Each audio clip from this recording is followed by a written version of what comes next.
Olá senhoras e senhores, bom dia, boa tarde, boa noite, dependendo de quando vocês verem este vídeo. Esse vai ser um vídeo de caráter mais informal. Eu tenho recebido alguns pedidos pelas mensagens privadas por Discord ou no Twitter de que eu deveria fazer um vídeo sobre o que deve ser feito quando um policial ou um fiscal te aborda na rua, né? Ou se você, caso tenha um comércio ou algo do tipo. E realmente é um vídeo interessante, um vídeo necessário.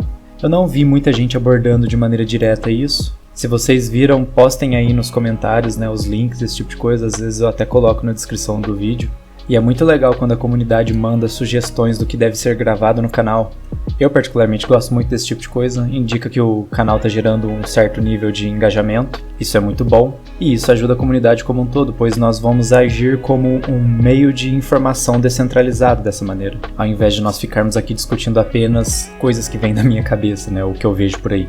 Em que até então, a minha única ideia era de ficar postando apenas os vídeos que são exemplos, né, de como a polícia pode agir de maneira tirânica e como muitos policiais, se não todos, estão dispostos a agir de qualquer maneira conforme o político dê a ordem. A intenção é ajudar a destruir essa ilusão que o conservador médio brasileiro tem, principalmente, de que a polícia tá ali apenas para proteger ele. Não, a polícia não tá ali para proteger ele. A polícia sempre foi criada para proteger o Estado e os entes de alto escalão do Estado. Então, se vocês tiverem esses vídeos referentes à época do lockdown, podem me mandar. Eu vou postar aqui no canal com muito gosto, porque é muito importante a gente expor esse tipo de comportamento dos policiais, né, esse modus operandi dos policiais, para o brasileiro médio. Porque como eu comentei naquele meu vídeo de uma semana atrás, mais ou menos, o conservador médio brasileiro ele é como se fosse um órfão ideológico, em que ele, por não ter uma representação robusta de conservadorismo ou, na minha opinião, de tradicionalismo presente nas últimas décadas, esse tipo de pessoa fica sistematicamente procurando algum elemento que representa esses valores. E é aí onde essas instituições, né, capturam esse tipo de pessoa, pois elas agem de uma maneira cosmeticamente implicando que eles representam esses valores. Mas, na verdade, eles não representam,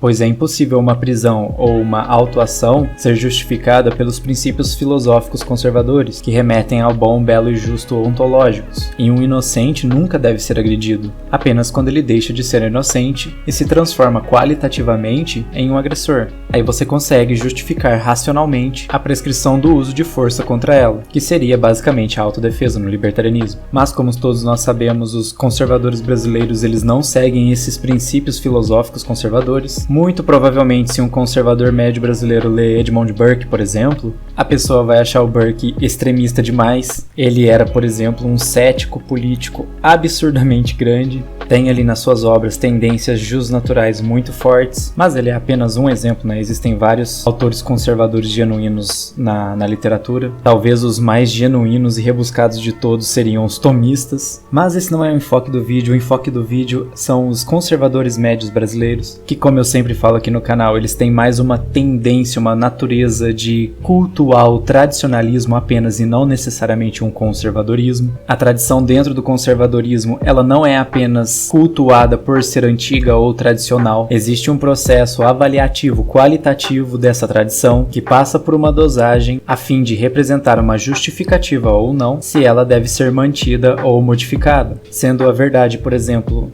podendo ser apenas uma, e isso é determinado seguindo uma série de passos filosóficos que denotam bastante qualidade. Então, como a verdade a respeito de algo sempre pode apenas ser uma coisa, porque senão de fato ela não seria uma verdade, isso implicaria numa contradição eventualmente, podemos apontar com segurança que o certo e o errado são objetivos, e dessa maneira, por exemplo, nós conseguimos apontar algumas culturas como sendo superiores a outras, pois uma cultura que preconiza coisas erradas, que preconiza erros ou até mesmo assassinatos, podemos apontar, mesmo por vias puramente intuitivas, que aquela não é uma boa cultura, e defender esses atos apenas como é aquela visão de mundo daquela cultura. É um salto lógico absurdo, porque através disso eu posso justificar qualquer coisa, então. Então, dessa maneira, do mesmo jeito que as tradições são conservadas, aquelas tradições que não devem ser conservadas, que devem ser modificadas porque elas não são corretas, são apontadas por esse processo avaliativo qualitativo, que consiste desde a avaliação de pressupostos, argumentação filosófica, não aquela coisa que as pessoas acham que é argumentação, né? Hoje em dia as pessoas aparentemente acham que o simples fato fato de você cuspir frases arrumadas, isso já consiste em um argumento. A famosa confusão de uma intersecção que não existe entre filodoxia e filosofia, sendo a filosofia o amor pelo conhecimento e a filodoxia o amor pela sua opinião, né? Mas voltando ao assunto, avaliação de argumentações filosóficas, análise de coesão interna do argumento e tantos outros elementos que foram descritos ao longo do tempo serão usados quando aquela civilização é uma civilização que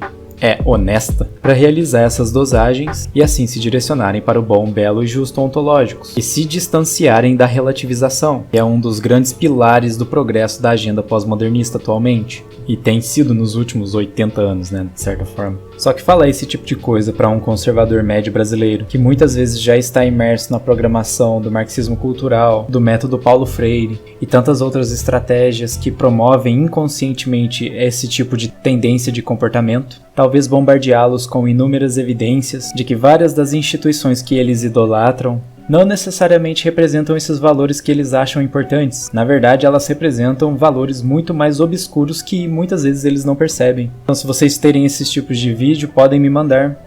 Vou postar aqui no canal e talvez isso ajude a acordar, pelo menos em parte, o conservador médio que já está propenso para isso. Mas o vídeo em si era para falar o que eu acho que deve ser feito quando uma abordagem acontece. Eu acabei falando mais do que eu devia de outro assunto. Então, entrando no tema propriamente dito do vídeo, o que eu acho que deveria ser feito numa situação em que um policial ou um fiscal te aborda. Bom, pessoal, antes de eu falar, é sempre bom lembrar que eu não sou advogado. Eu não tenho um vasto conhecimento sobre o juridiquês de baixo QI estatal. Então, como sempre, não levem a minha opinião como algo absoluto. Desde o primeiro dia do canal eu peço para vocês, não pensem igual a mim, apenas pensem. Ponto final. Mas ao mesmo tempo eu consultei com alguns conhecidos que são advogados e também prestei atenção em certas ocorrências que aconteceram aqui na região onde eu moro. Então eu digo com certa segurança para vocês que os policiais que estão realizando esse tipo de ação, principalmente aqueles que saem do âmbito de recomendação, que eu acredito que ninguém aqui teria nada contra isso, que evoluem para executar algum tipo de ação prescrevendo uma multa ou até mesmo levando a pessoa para a delegacia, eu digo com certa segurança que esses policiais não estão 100% protegidos pela própria lei estatal. Porque, como todos sabem, é imprescindível dentro de uma estratégia de controle de uma população, por exemplo, que aquele controlador se coloque em um patamar mesmo que ilusório de ser um protetor e não um tirânico. Estrategicamente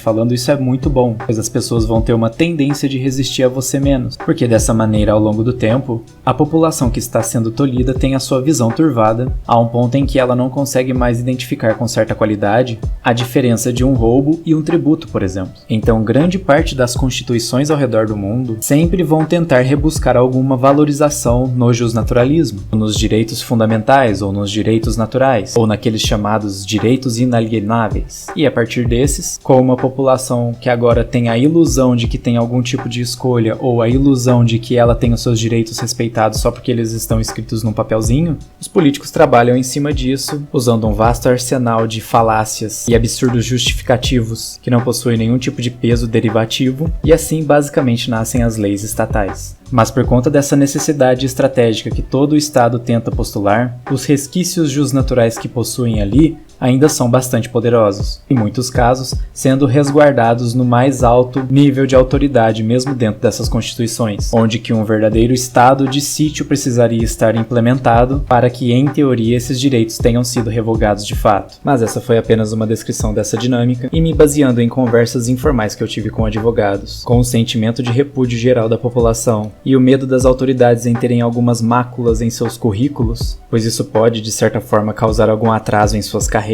e baseado em alguns poucos exemplos que eu vi aqui na minha região dessas ocorrências e outros no Brasil afora, eu diria que existe um cenário bastante plausível e até mesmo favorável em você se defender juridicamente desse tipo de situação.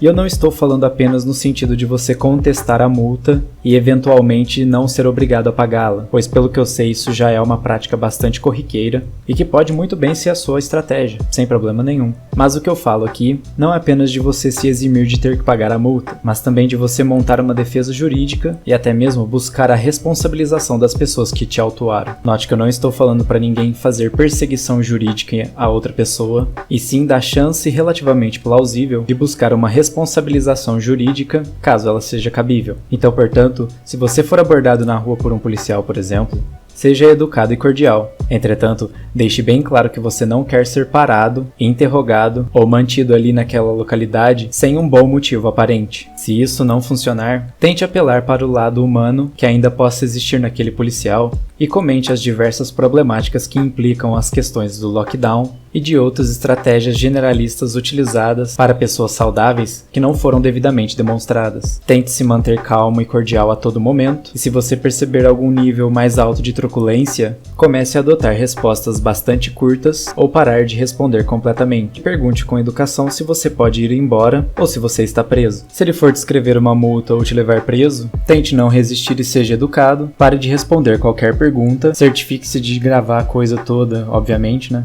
Não se esqueça de pegar o registro de todos os envolvidos na sua multa ou sua apreensão. E caso você tenha vontade e recursos, você pode tentar procurar os seus direitos dentro do juridiquês estatal. Existe uma certa plausibilidade de dar algo bom para o seu lado. Existem pessoas que invocaram a ajuda de outras pessoas que estavam passando na localidade. Esse repúdio em massa foi suficiente para inibir a ação policial indevida, mas é algo que você vai ter que dosar na hora da ocorrência. Os 2 casos que eu conheço aqui na minha região, que um homem foi preso e outro levou uma multa, o que foi preso foi liberado, e parece que um processo contra o policial está em andamento, e o que recebeu a multa não teve que pagar a multa. No Brasil todos nós temos exemplos de pessoas que se armaram juridicamente e fizeram policiais e fiscais irem embora com os rabinhos entre as pernas quando tentaram fechar o seu estabelecimento. Mas cada um sabe o que é melhor para si mesmo. A intenção do vídeo é justamente chamar a atenção daqueles mais desavisados de que existem maneiras de você se defender contra essas tiranias, mesmo dentro do juspositivismo estatal. E ainda, quem sabe, responsabilizar o executor de uma lei errada. E para aqueles conservadores que idolatram o exército ou a polícia, não se esqueçam do que os policiais estão fazendo hoje em dia por conta do lockdown. E quando estes vierem até vocês pedindo apoio para aumento salarial, por exemplo, ou de benefícios, façam lembrar deste momento em que eles estavam a prender pessoas inocentes. E faça o correto, remova o seu apoio. Bom, acho que a mensagem já ficou clara. Se existir alguém aí do ramo do direito que quiser fazer alguma correção ou complementar algo que eu disse, pode fazer nos comentários. Se vocês tiverem algum link pertinente ao assunto, podem postar também, que quem sabe eu até coloco na descrição do vídeo. Mas por hora, se o vídeo trouxe algo de positivo para vocês, deixem seu like, compartilhem os vídeos do canal e comentem bastante para ajudar no engajamento da página. Obrigado pessoal e fiquem bem.